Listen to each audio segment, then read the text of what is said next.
Trust me hearties, name's Jitter and lately I've been playing this gem of a game back from 2012. Borderlands 2. An awesome mix of Mad Max, Indiana Jones and overdose of cel shading, crack and insanity, which laid the foundation of one of the most popular genres out there now, looter shooters. Yes, I realized that there was something like Hellgate London, but honestly, do you remember it? Games like Destiny, The Division, Anthem, even Warframe are the prime examples of what's going on in the present. And thinking about the hot dumpster fire that is Borderlands 3 being another Epic Game Store exclusive, I've launched the second instance of this game, and boy oh boy isn't it awesome. Let's start with the beginning. The intro explains us whys and hows of the history of Pandora to new players, but also provides some vital info to the veterans of the first game. I've gotta say that the ending of Borderlands 1 was kinda disappointing, but the first game was only needed to lay the fundaments to this masterpiece. Basically, there was a vault, which contained no treasure, but a badass monster. The vault hunters killed the monster, and then the other bigger vault was discovered. Roll credits. Then we're presented with offspring of Chad Thundercock himself. Sekiro after losing another set of limbs, Iridium addict with Saiyajin powers, a turret virgin and his twice as white older brother. Remember, twice the girth, twice the guns.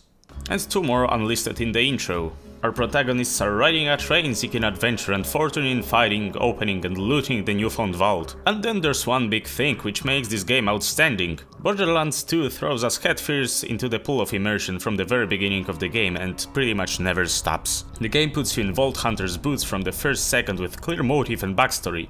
That's a hell of an intro.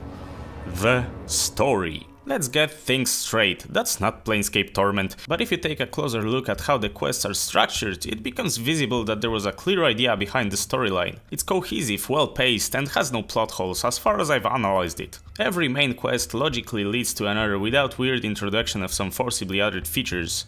And I'm looking at you, Preston, screw you and your settlements. If you compare it to some other popular titles, and I really struggle not to raise the topic of Mass Effect Andromeda, which to me was an abomination, don't get me wrong, I love my Mass Effect, but with this guy and this one. The story of Borderlands just plain makes sense, and even the side quests seem to somehow contribute to our efforts of stopping Jack from destroying the precious planet of Pandora, but in fact it's probably the other way around. The game theorists made a great video about Borderlands back in the day, but when not, they tell enough of the story and provide a decent amount of comedy factor to make them interesting enough. The story is engaging enough to keep you interested, and I haven't even started talking about the most badass antagonist in history of games. Handsome Jack, ladies and gentlemen, an eccentric, unhinged guy with Borderlands syndrome. Oh well. A man who will follow you all the time, commenting sarcastically on your behavior and even paying you to kill yourself. And he does, by the way, but why do you let me respawn, Jack? Those beacons are Hyperion brand, you know. The Borderlands pre-sequel explains a lot about how Jack ended up being like that, but that's a story for another time. The humor. This game is a secret government program designed to The game really speaks for itself. Imagine a lunatic midget in a gas mask charging you with a lead pipe, screaming obscenities or things like "Unleash the orgasm!"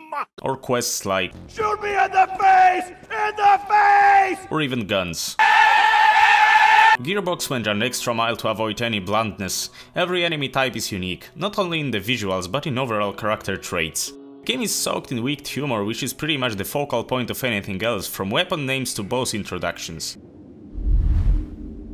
Light the fuses, bitches!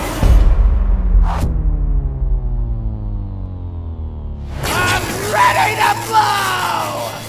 If you take a look at most of the modern looter shooters, they seem almost generic when compared with Borderlands 2 in terms of enemies, arsenal and everything around and between. Add unique playable character personalities to the mix and receive the badass shake of awesomeness which hadn't lost its taste in 7 freaking years. The loot. Truth is, we love Borderlands for its loot. This game has bazillions of items and guns which are randomly generated from different parts.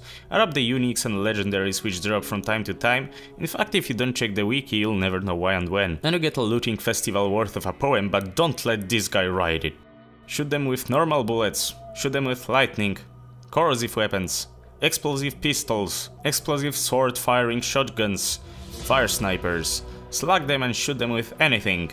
Shoot a badass Goliath in the head. Magnificent loot fest.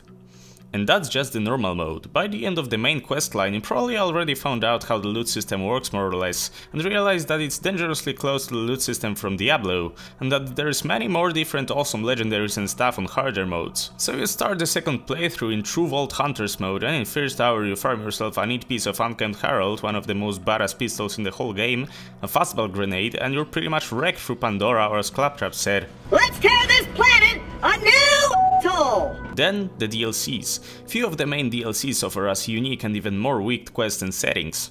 Have you ever fought a giant snowman? Or have you played a D&D session with kick-ass guns? Say no more, Borderlands 2 got you covered.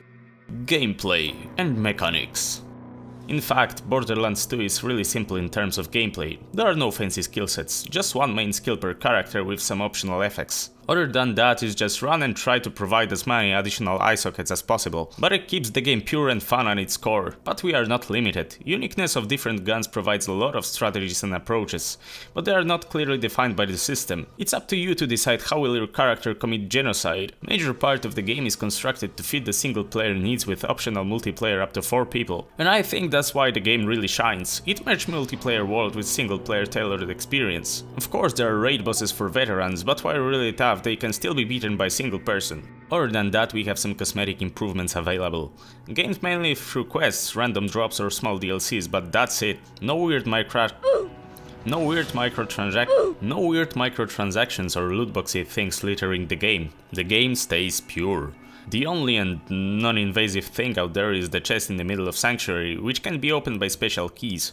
But they are not bought. There are codes posted sometimes on official Twitter or other places, which give you a certain amount of keys. This is the true father and mother of looter shooters, and it's way more than just let's farm this map for 80 hours and we may get a super duper Omnisword plus 15. Due to the use of humor, loot mechanics and easy to grasp yet sometimes challenging gameplay, this game has great replayability potential and fluently transfers from story mode to I want to play Diablo with guns mode, opening the way to levels of badassery yet unseen. In a word, if you haven't played Borderlands 2, just do it. So with that being said, thank you everybody so much for watching. If you like this video then drop a like and subscribe for more, and my name is Jitter and you're awesome.